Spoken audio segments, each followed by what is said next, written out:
What's up YouTube? Welcome back to another reaction video. Today we're checking out another Formula 1 video. This is Unusual History of F1 Teams. Let's check it out.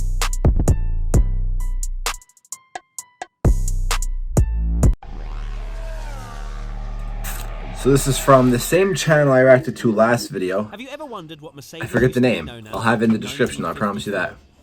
So shout out to the original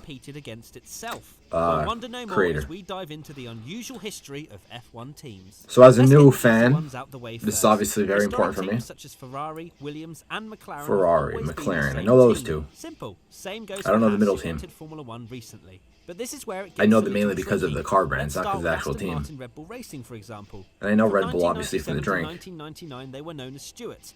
And from the 2000 season, they were the lean, mean, green machines. Anyone guessing? I like that name. It is, of course, Jaguar. Oh, they didn't I guess that's well, not though, their apart name. from a couple of podiums. I know Jaguar. At the end of 2004, they were sold to the energy drinks company that we all know and love, Red Bull.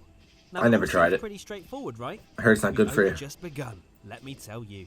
At the end of 2005, Red Bull weren't happy with just the one F1 team, so they bought F1's lovable backmarkers Minardi and transformed them into what we know as Toro Rosso. Did you know Toro Rosso means Red Bull in Italian? My mind is actually blown. Paul Stoddart sold Minardi. Sounds like I know Toro in Spanish is bull, I'm pretty sure. Italian town of Faenza. So when Sebastian Vettel won at Monza in 2008, you can understand how incredibly special that was for the team. Right. That dude looked like he was like 15 years old. Your brain to be frazzled, because we're getting on to Renault now, who has one of the most confusing histories of all.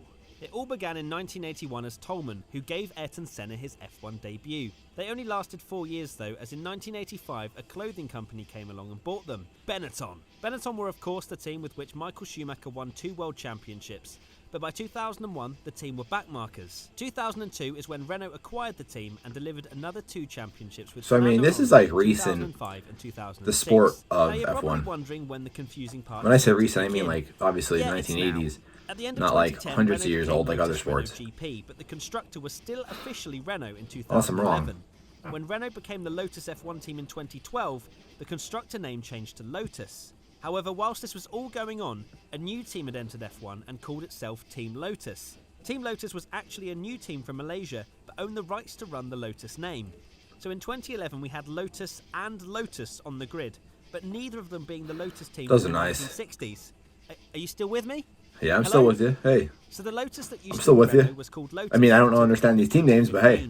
Where Renault repurchased the team and it all became simple again. But there is a little bit more. Renault's history traces back to the Tolman in the 1980s, a period when the Renault factory team first raced in F1, which means technically the Renault team of today actually competed against itself. If my brain was a steak, it'd be somewhere around the medium to well done range at this point. So let's move on to a couple of easier ones for the sake of my own health. Please. Sauber's history is fairly simple. They entered in 1993 and ran as Sauber I know this in one. 2005. BMW Only because I know the was born logo. in 2006, when BMW purchased a majority Obviously, no BMW. Only one victory with Robert Kubica in 2008. BMW withdrew from Formula 1 at the end of 2009, and Sauber has continued in F1 to this day. Force India is up next, and its roots can be traced right back to 1991. And as Never heard of this brand. To remind everyone as much as possible, the team was originally Jordan. They had great success with giving Michael Schumacher his Imagine the actual Jumpman Jordan in basketball. And Heinz Howard Frentzen. I know all the advertisements like MasterCard. I didn't know they were a brand. That actually was like a saying for a credit card. F1 racing. But that didn't last long, as in 2007 the Dutch car company Spyker took over, which only lasted. Everyone's switching up so quick. In 2008, Vijay Mallya took over and they became Force India. However, as you will know if you've been into F1 recently, Force India went into administration, which then created Racing Point Force India as of the 2018 Belgian Grand Prix. Finally, we have Mercedes. The legendary manufacturer obviously heard of that. In 1954 and dominated the sport for 2 years with 1954, so I guess it was longer than 1980s. Well, or 1970s too. But if they're 1950s, then why did they start at the 1970s? 3 world championships. Why does the timeline start at First 1970? championship in 1969 was with Mattress because Tyrrell didn't run their own cars until 1971. Tyrrell had little success in its final year. First full year. Maybe, I don't know.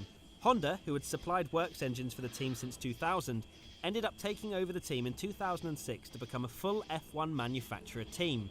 I didn't know Honda was the team. Left the sport in December 2008, which opened the door for one of the greatest sporting stories ever.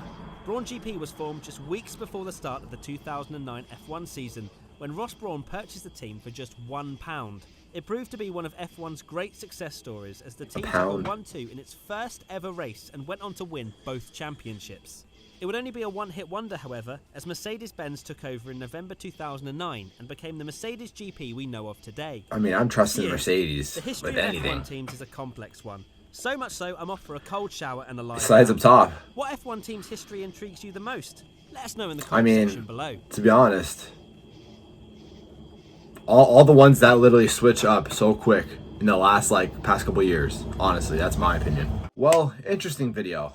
Honestly, hard to pick up a bit, but I mean, it's definitely cool to see where all these brand names that I heard of growing up and all, how they tie into F1 and stuff like that, and the team history and stuff like that. But shout out to WTF1, that's his channel name.